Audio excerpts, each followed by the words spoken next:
Om Shanti. Good morning. 10 मई 2023 आज बुधवार है। आज की मुरली में प्यारे बाबा ने हम बच्चों से कहा है कि बच्चे तुम रूहानी सोशल वर्कर हो, भारत को स्वर्ग बनाते हो। और विशेष प्यारे बाबा ने कहा है कि तुम सर्व की मनोकामना पूर्ण करते हो। कौन सी मनोकामना? मुक्ति और जीवन मुक्ति की। यह जो मनोकामना है वह तुम पूर्ण करते हो, से प्यारे बाबा ने कहा है। तो अभी हम सुनते हैं प्यारे बाबा के मधुर महावाक्य, ईश्वरीय महावाक्य, मीठी मुरली। आज बाबा कहते हैं, मीठे बच्चे तुम रूहानी सोशल वर्कर हो। तुम्हें भारत को स्वर्ग बनाने की सेवा करनी है, दुखदाम को सुखदाम बनाना है। आज की मुरली में प्रश्न है, संगम पर तुम ब्राह्मण बच्चे किस बात में बहुत एक्सपर्ट अर्थात तीखे बन जाते हो? उत्तर है, सभी मनुष्य आत्माओं की मनोकामना पूर्ण करने में अभी तुम एक्सपर्ट बने हो। मनुष्यों की कामना मुक्ति और जीवन मुक्ति पाने की है, वह तुम्हें पूर्ण करनी है। तुम सभी को शांति का रास्ता बताते हो। शांति कोई जंगल में नहीं मिलती, लेकिन आत्मा का स्वधर्म ही शांति है। शरीर से डिटैच हो, बाप को याद करो तो सुख शांति का वर्षा मिल जाएगा। मुरली में गीत बजा है, मुखड़ा देख ले प्राणी दर्पण में। ओम शांति।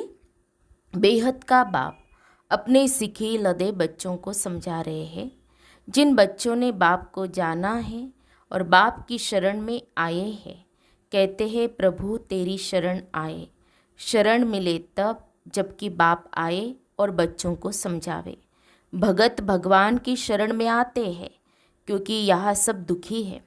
भारत दुखधाम है, एक दो को दुख देते रहते हैं। बाप ने समझाया है, यह है तुम्हारी हंस मंडली, यहाँ पावन बच्चों बिगर कोई भी आ नहीं सकता। बाप समझाते हैं, बच्चे पावन भारत को ही सुखधाम कहा जाता है और कोई खंड को सुखधाम नहीं कहेंगे। भारत ही सुखधाम और भारत ही दुखधाम बनता है। भारतवासी बहुत दुखी है क्योंकि पतित है, परंतु यह बात उन्हें कोई समझाते नहीं। बाप समझाते हैं सन्यासी पावन है, घर बार छोड़ते हैं, परंतु खुद भी गाते हैं पतित पावन सीताराम। अभी तुम आए हो पतित पावन बाप के पास, जो एक ही परम पिता परमात्मा है, वही सारी दुनिया को पावन बनाते हैं। मनुष्य को पावन बना न सके, यह है ये पतित दुनिया। कोई भी पावन नहीं, कहते भी है हे परम पिता परमात्मा, फिर कह देते ईश्वर सर्वव्यापी है। शिवो हम ततत्वम, सब बिचारे बाप को भूले हुए हैं। जैसे मनुष्य शराब पीते हैं तो भले वह देवाला मारा हुआ हो तो भी शराब से एकदम नशा चढ़ जाता है, वैसे ही मनुष्य को यह पता नहीं पड़ता कि यह विकार ही पतित बनाते हैं। तब तो सन्यासी भी पावन बनने के लिए घर बार छोड़ते हैं, परंतु वह है निवृत्ति मार्ग। यहाँ तो बाप आए हैं, जो आधा कल्प से दुखी है वह आकर शरण लेते हैं। दुखी करने वाली है माया, 5 विकारों के महारोगी है। मनुष्य को रावण ने बिल्कुल असुर बनाया है। जब बिल्कुल दुखधाम बन जाता है तब फिर बाप आकर सुखधाम स्थापन करते हैं। तुम हो रूहानी सोशल वर्कर, तुमसे बाप सेवा कराते हैं कि बच्चे तुम इस भारत को स्वर्ग बनाओ। सारा मदार योग पर है। योग में कोई 7 रोज अच्छी रीति रहे तो कमाल हो जाए। ऐसे कोई योग में मुश्किल टिक सकेंगे। घर याद आएगा, मन भागता रहेगा। 7 रोज मशहूर है। गीता भागवत ग्रंथ का पाठ भी 7 रोज रखते हैं। यह रस्म रिवाज इस संगम युग की है। 7 रोज भट्टी में रहना पड़े, किसकी भी याद न आवे, एक बाप के साथ योग लगा रहे 7 रोज इस एक रस अवस्था में रहना, यह बड़ा मुश्किल है। तुम बच्चों के यादगार भी यहाँ ही है। तुम अभी झाड़ के नीचे बैठकर राजू की तपस्या करते हो। जगत अम्बा भी है तो तुम बच्चे भी हो। तुम हो सभी मनुष्यों की सर्व मनोकामनाएं स्वर्ग में पूरी करने वाले, अथवा मनुष्यों को मुक्ति जीवन मुक्ति का फल देने वाले। तुम एक्सपर्ट हो।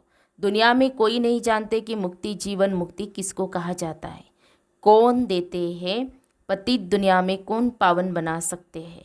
सन्यासी लोग शांति के लिए घर बार छोड़ते हैं, जंगल में जाते हैं, परंतु शांति तो मिल नहीं सकती। आत्मा का स्वधर्म है शांत, और मनुष्य बाहर ढूंढते हैं। यह किसको पता नहीं कि आत्मा का स्वधर्म शांत है। फिर बाबा ने रानी के हार का मिसाल दिया। यह ऑर्गन से चाहे कर्मेंद्रियों से काम लो या न लो, हम आत्मा इस शरीर से अपने को डिटैच कर लेते हैं। जैसे रात को आत्मा डिटैच हो जाती है ना, सब कुछ भूल जाती है, उसको फिर नींद कहेंगे। यहाँ सिर्फ शांति में तुम बैठते हो। आत्मा कहती है मैं कर्मेंद्रियों से काम कर थक गई हूँ। अच्छा, अपने को शरीर से डिटैच कर लो, या ऑर्गन से कर्म करने के लिए यह नॉलेज बाप ही देते हैं। डिटैच कर बैठ जाओ, कुछ न बोलो, परंतु ऐसे डिटैच हो कहाँ तक बैठेंगे। यह तो तुम जानते हो, कर्म बिगर कोई रह न सके। डिटैच तो हुए, परंतु साथ में फ़ायदा भी चाहिए। सिर्फ डिटैच हो बैठने से इतना फ़ायदा नहीं होगा। डिटैच हो फिर मुझे याद करो तो तुमको फ़ायदा होगा, शक्ति मिलेगी। बाप अपने बच्चों को समझाते, बच्चे यह ज्ञान इंद्र सभा है, यहाँ तुम सब रत्न बैठे हो। कोई पत्थर बुद्धि बैठा होगा तो वायुमंडल खराब कर देगा, क्योंकि शिव बाबा की याद में रहेगा नहीं। उनको अपने मित्र संबंधी याद पड़ते रहेंगे। तुमको तो अपने बाप को निरंतर याद करना है। यह कोई कॉमन सत्संग नहीं है, यह बड़ी यूनिवर्सिटी है। मेडिकल कॉलेज में कोई अनपढ़ आकर बैठे तो कुछ नहीं समझेगा, उनको तो अलाउ नहीं करेंगे। सिर्फ देखने से कुछ समझ नहीं सकेंगे। इस नॉलेज को भी विकारी पतित समझ न सके, इसलिए ऐसे को अलाउ नहीं किया जाता है। कोई कहे कि हम क्लास में आवे, लेक्चर सुने, परंतु इससे कुछ समझ नहीं सकेगा। यह यूनिवर्सिटी है मलेच्छ से स्वच्छ देवता बनने के लिए। यहाँ ऐसे कोई को अलाउ नहीं किया जाता है। बाप को तो जान न सके, बाप है गुप्त। तुम जानते हो बेहद के बाप की शरण में आए हैं, बाप से सदा सुख का वर्षा लेने। बाप खुद कहते हैं यह ब्रह्मा का जो शरीर है बहुत जन्मों के अंत का वानप्रस्थ वाला है। यह भी बहुत शास्त्र आदि पढ़ा हुआ है। अभी मैं सब वेद शास्त्रों का सार इन द्वारा सुनाता हूँ। ब्रह्मा के हाथ में शास्त्र दिखाते हैं। विष्णु की नाभि कमल से ब्रह्मा निकला।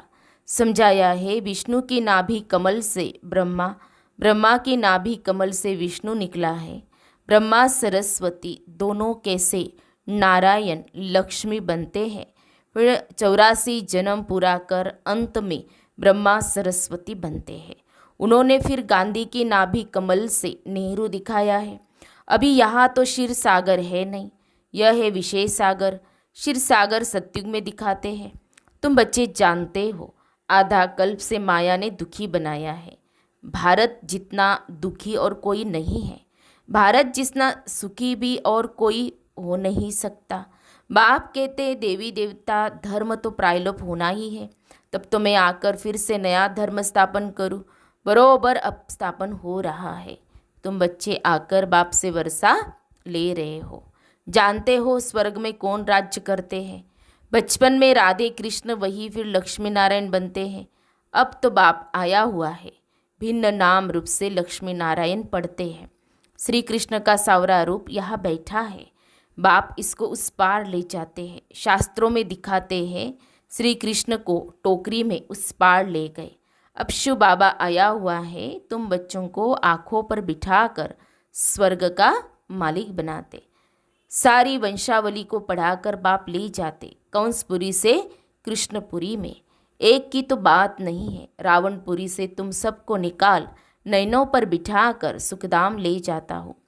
मैं तुम बच्चों को स्वर्ग तक पहुँचाने आया हूँ। फिर इस पुरानी दुनिया का विनाश हो जाएगा। लड़ाई की बात भी शास्त्रों में है, परंतु समझते कुछ भी नहीं है। यह दादा भी बहुत शास्त्र पढ़ा हुआ था। अब बाबा कहते हैं इन सबको छोड़ मामेकम याद करो, मैं सबका सद्गुरु हूँ। कंसपुरी कलयुग को, कृष्णपुरी सत्युग को कहा जाता है। अब तुमको रावणपुरी से रामपुरी व कृष्णपुरी में ले चलता हूँ। चलेंगे सुखधाम कृष्णपुरी में? बाबा पूछ रहे हैं, चलेंगे सुखधाम कृष्णपुरी में? गाते हैं ना, भजो राधे गोविंद, यह हुआ भक्ति मार्ग। अभी तुम राधे गोविंद फिर से बन रहे हो। अभी तुम्हारा दोनों ताज नहीं रहा है, न लाइट का न राजाई का। पवित्र को ही लाइट का ताज देते हैं। लक्ष्मी नारायण तो है ही सदा पवित्र, उनको कभी संन्यास नहीं करना पड़ता है। सन्यासी जन्म लेकर फिर घर बार छोड़ते हैं पवित्र बनने के लिए। तुम्हारा 21 जन्मों के लिए यह एक जन्म का संन्यास होता है। वह कोई 21 जन्म पवित्र नहीं होते हैं। वह पहले तो विकारियों के पास जन्म ले, पतित बन जाते, फिर पवित्र बनने के लिए घर बार छोड़ते हैं। वह है रजोगुणी संन्यास। बाप कहते मैं नॉलेजफुल हूँ, नॉलेजफुल, ब्लिसफुल, मेरे में ही फुल नॉलेज है। सूक्ष्म वतन, मूल वतन, स्थूल वतन और सृष्टि के आदि मध्य अंत की फुल नॉलेज तुम बच्चों को देता हो, जिससे तुम फूल बनते हो। देवी देवताएं है ही फूल। तुम बच्चे बाप की गोद में आए हो, जानते हो हम श्रीमत पर चल फिर से राज्य भाग्य लेते हैं। यह हार जीत का खेल है। माया से हारे हार है, माया से जीते जीत है। तुम सर्वशक्तिमान बाप से योग लगाकर शक्ति ले माया पर विजय पाते हो। समझते हो हमारा 84 जन्मों का ड्रामा अब पूरा होता है। हम फिर से राज्य भाग्य लेते हैं। लक्ष्मी नारायण को क्षीर सागर में दिखाते हैं। यह है विशेष सागर। राधे कृष्ण तो छोटे बच्चे थे, श्री कृष्ण को बहुत प्यार से झूले में झुलाते हैं। समझते वह स्वर्ग का प्रिंस है। श्री कृष्ण को 16 कला कहा जाता है। राम को 14 कला, वही श्री कृष्ण फिर 16 कला से 14 कला बनते हैं। पुनर्जन्म तो लेना पड़े ना। बाबा ने समझाया है पूरे 84 जन्म तो सब नहीं लेते होंगे और धर्म वाले 84 जन्म नहीं लेंगे। समझने की बातें हैं। फादर से वर्षा जरूर मिलना चाहिए। वह है स्वर्ग का रचयिता, तो जरूर स्वर्ग का मालिक ही बनाएंगे। वह फादर परमधाम में रहते हैं, हम भी वहाँ से आते हैं। बाबा को अच्छी रीति याद करना है, याद से शक्ति मिलेगी। मनुष्य तो कहते हैं परमात्मा से योग कैसे लगाए, मूंझ पड़ते हैं। तुमको तो सब समझ मिली है। बाप आते ही है दुखधाम और सुखधाम के संगम पर। कलयुग अंत है दुखधाम, सतयुग आदि है सुखधाम। दुखधाम को बदल सुखधाम में बापी बिठाएंगे। इतनी ही समझ की बात है। यह पढ़ाई पवित्रता के बिगर कोई पढ़ न सके, इसलिए यहाँ पतित को नहीं बिठाया जाता है। समझाना है तुम आधा कल्प के महारोगी हो। माया ने महारोगी बनाया है, इसलिए पहले भट्टी में रखा जाता है। तुम बच्चे हर एक के ऑक्यूपेशन को जान गए हो। शिव के मंदिर में जाएंगे तो समझ जाएंगे। यह बाबा गति सदगति दाता है। सबसे बड़ा तीर्थ भी भारत है, परंतु गीता में श्री कृष्ण का नाम डाल दिया है, शिव बाबा का नाम गुम कर दिया है। शिव बाबा ही आकर सबको दुख से छुड़ाते हैं। बाकी पानी की गंगा तो पतित पावनी है नहीं, वह तो पहाड़ों से निकली है। उसको पतित पावनी कैसे कहेंगे? इसको अंधश्रद्धा कहा जाता है। मनुष्य क्या क्या करते रहते, गाते हैं मनुष्य जैसा दुर्लभ जन्म है नहीं। सो दुर्लभ जन्म तुम्हारा अभी का है, जबकि बाप आया हुआ है। यह तुम्हारा अमूल्य जन्म है। तुम पवित्र बन भारत को स्वर्ग बना देते हो, इसलिए शिव शक्ति भारत माता गाई हुई है। तुम जानते हो बाबा पवित्रता की मदद से भारत तो क्या सारी दुनिया को पवित्र बनाते हैं। जो जो पवित्रता की अंगुली देते हैं, मन मना भव रहते हैं, वही मददगार है। इसका अर्थ भी तुम समझते हो। यह दादा भी नहीं समझते थे। इनके बहुत गुरु किए हुए हैं, शास्त्र पढ़े हुए हैं। तब बाबा कहते मामेकम याद करो, मैं ही तुम्हारा सब कुछ हो, गति सदगति दाता हो। मनुष्य तो पतित है, अब तुम आए हो शिव बाबा के पास ब्रह्मा द्वारा वर्षा लेने। इस निश्चय बिगर कोई आ न सके, आकर और ही अशांति फैला देंगे। तुम भारत को सुप्रीम शांति में ले जाते हो। यह है स्थापना का कार्य जो मनुष्य कर न सके। तुम भी शिव बाबा की मदद से कर रहे हो। तुमको भी प्राइज क्या मिलती है? पूछ रहे बाबा। तो प्राइज यही मिलती, स्वर्ग के मालिक बनते हो। ऐसे बाबा के बनते फिर भी ऐसे बाबा के बनते भी फिर निश्चय बुद्धि नहीं है, तो माया एकदम हप कर लेती है। अच्छा, मीठे मीठे सिकील दे बच्चों प्रति माता पिता बाप दादा का याद प्यार और गुड मॉर्निंग। रूहानी बाप की रूहानी बच्चों को नमस्ते। हम रूहानी बच्चों की रूहानी बाप दादा को याद प्यार और नमस्ते नमस्ते। ओम शांति ओम शांति ओम शांति। गुड मॉर्निंग बाबा, शुक्रिया बाबा, थैंक्स बाबा। पद्मा पदम, शुक्रिया आपका। धारणा के लिए मुख्य सार, आज की मुरली का सार 2 पॉइंट में। पहली पॉइंट, इस एक जन्म में पुरानी दुनिया से संन्यास कर बाप का मददगार बनना है, पवित्रता की अंगुली देनी है और मनमना भव रहना है। दूसरी पॉइंट, भारत को सुप्रीम शांति में ले जाने की सेवा करनी है, इस शरीर से डिटैच हो बाप की याद में रहकर शक्ति लेनी है, शांति का दान देना है।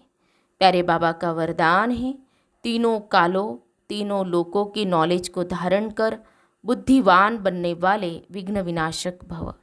तीनों कालों तीनों लोकों की नॉलेज को धारण कर बुद्धिवान बनने वाले विघ्न विनाशक भव। जो तीनों कालों और तीनों लोकों के नॉलेजफुल है, उन्हें ही बुद्धिवान अर्थात गणेश कहा जाता है। गणेश अर्थात विघ्न विनाशक। वह किसी भी परिस्थिति में विघ्न रूप नहीं बन सकते। यदि कोई विघ्न रूप बने भी तो आप विघ्न विनाशक बन जाओ, इससे विघ्न खत्म हो जाएंगे। विघ्न विनाशक आत्माएं वातावरण वायुमंडल को भी परिवर्तन कर देती है, उसका वर्णन नहीं करती। स्लोगन, अपनी चलन और चेहरे से सत्यता की सभ्यता का अनुभव कराना ही श्रेष्ठता है। अपनी चलन और चेहरे से सत्यता की सभ्यता का अनुभव कराना ही श्रेष्ठता है। तो हम सब ने सुने प्यारे बाबा के मधुर महावाक्य, ईश्वरीय महावाक्य। तो आज प्यारे बाबा ने हम बच्चों को अटेंशन दिलाया है, हमारा अटेंशन खिंचवाया कि बच्चे तुम रूहानी सोशल वर्कर हो और मास्टर मुक्तिदाता भी हो।